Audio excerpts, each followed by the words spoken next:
It's episode 23 of How to Kill a Piano. I'm George Tait. Thanks for listening. It is Halloween. It's a full moon tonight, and the ghosts and the goblins are out.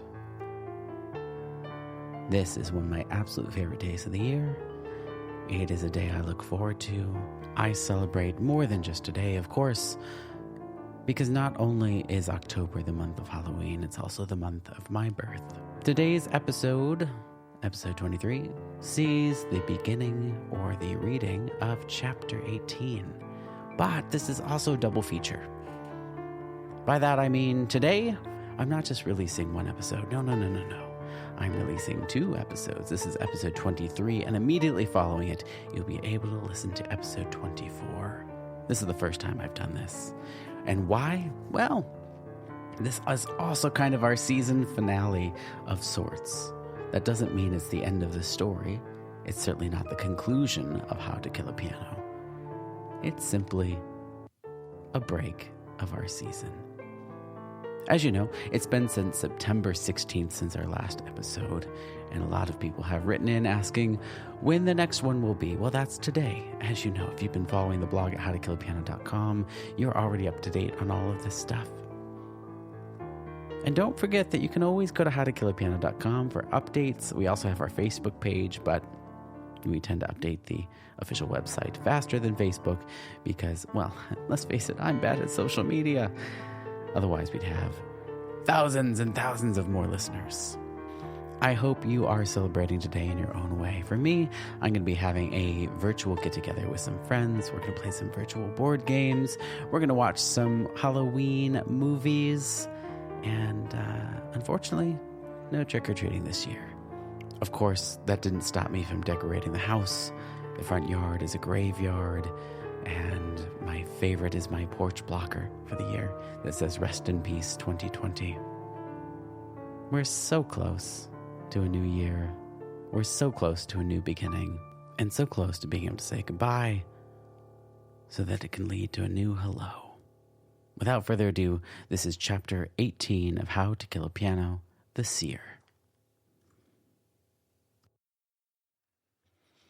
Do not drink the water from the tainted spring, for your eyes may be impaled by arrows, and your mind forever enslaved to watch over the universe as it creates itself over and over again. There are some that believe that life is only understood when you're at the end of it, and able to play it backwards, watching all of the pieces fall together in perfect harmony to create a symphony of notes in perfect rhythms. When we only look forward, it's impossible to remember how we got to where we've found ourselves. It's only by looking backwards that we may allow ourselves to know exactly where we are. What's most interesting about things coming to an end is that every end brings a new beginning. As Charlie always says, the best thing about saying goodbye is getting to say hello again. Most of our experiences are unique and very difficult to repeat exactly the same way. It's highly improbable that any two moments may ever exist the exact same way twice. There's a quirky phenomenon where people who lose one of their senses gain near superhuman abilities with another.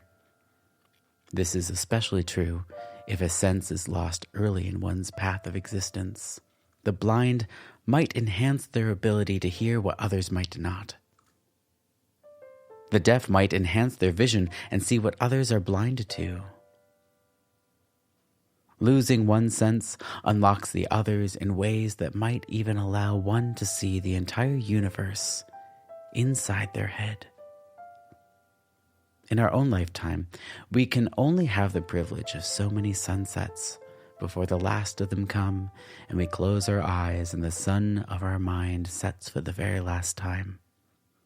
While these experiences may be finite, Charlie always taught me how to watch a sunset twice without ever changing time zones. We were on the island visiting Mr. Sarcophagus in the Fry. The natural fireworks of the sky had painted its canvas in pinks, oranges, and reds between the whisks of white clouds that the sun wove itself skillfully in between as it made its way towards the horizon. To me, it always looked like a big bald head tumbling to sleep. Charlie, what's up, Squirt? This was a fantastic day. Do you ever feel sad that days like this have to end, and that eventually we'll no longer be able to remember them? I pushed my bare feet into the sand of the beach and watched as my toes slowly began to disappear. Why would you worry yourself about something like that, Squirt? Charlie's tone was a mix of concern, curiosity, and comfort. I tried to explain. I was down in the library and couldn't help but notice you left one of your books open to a chapter about the finite nature of memory. It said that we can never remember an experience, we only remember the memory of it. I suppose that's true, Charlie said as he tossed the last handful of food to the fry.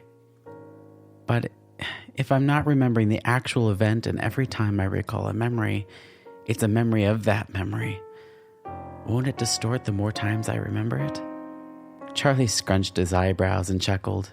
You mean like an image might distort the more times a copy is made of a copy? Yeah.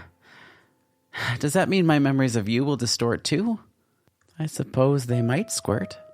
But when I want to hold on to a moment, I write about it in my notebook. I might not always have my memory, but I'll always have a way to relive any moment in time, even if my mind has allowed parts of it, or even the whole thing, to slip away. What do you mean? By keeping my notebook, it allows me to think out loud, outside my mind. It makes the internal process a conscious one. The more self-aware we are, the more useful these notebooks can be. It lets me replay any part of life that I've chosen to record as many times as I want, whenever I want. It's kind of like snapping a photograph of time, except I get to capture as many details as I want, even if my lens wasn't quite pointed in the right direction. But Charlie, you don't really keep many photographs. Oh, but I do. They might not be physical images, but my photographs are conjured by the words in my notebooks and the various artifacts that I've chosen to keep.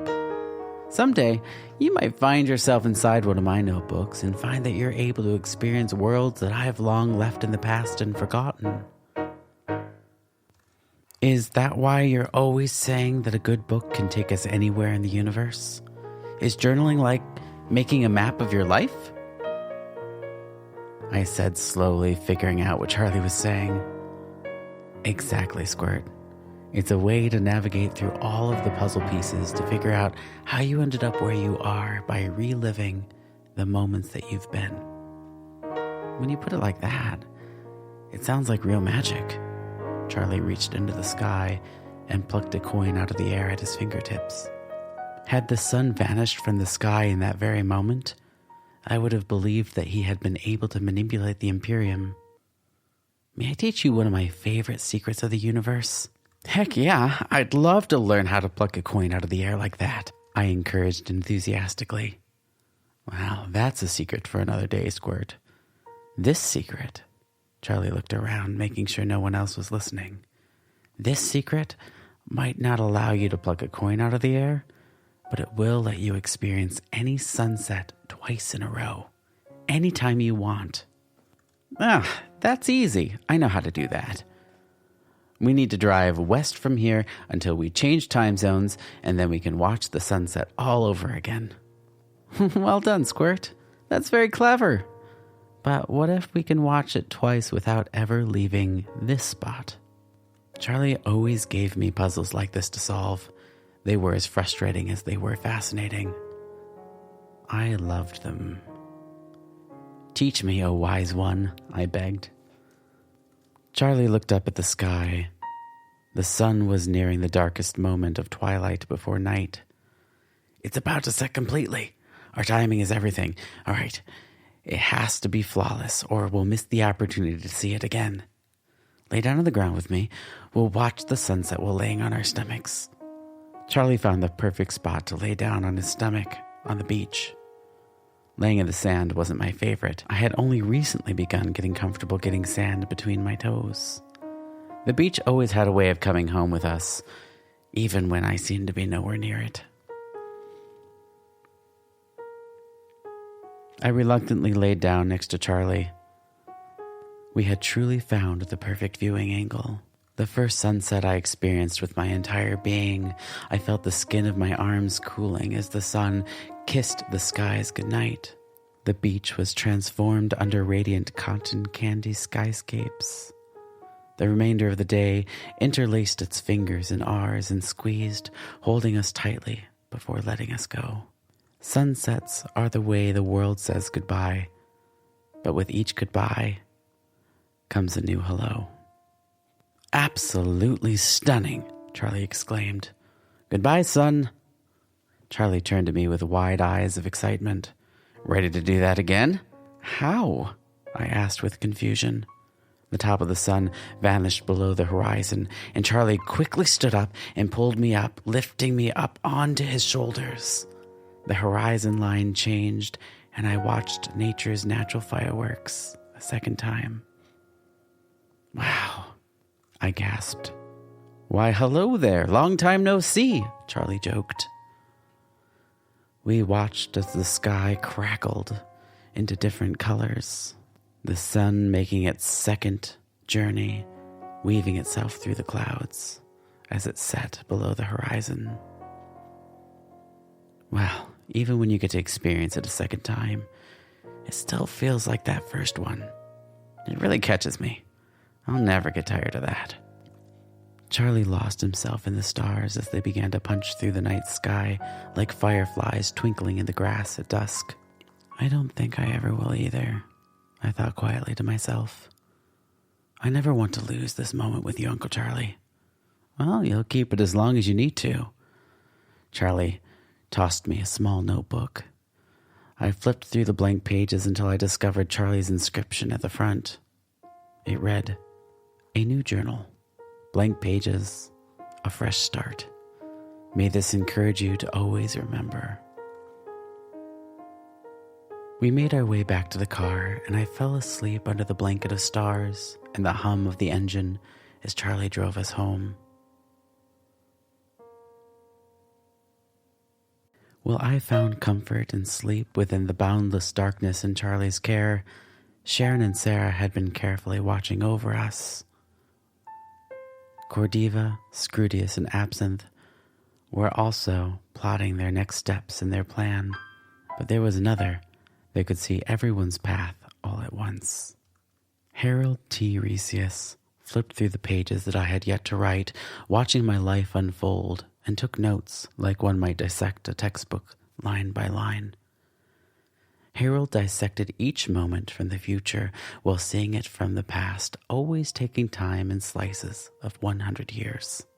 Harold is what some might consider a seer, an augur, a prognosticator. Throughout time, Harold has served as him, her, and they. Harold never had to remember because, like all the Anthenasians, they kept a library of records. The only difference is that Harold never penned the texts found there. Their job was to study and interpret the text and use it to prophesize. In a way, Harold and I were the same age. The day I arrived with Charlie was the same day they entered the in-between.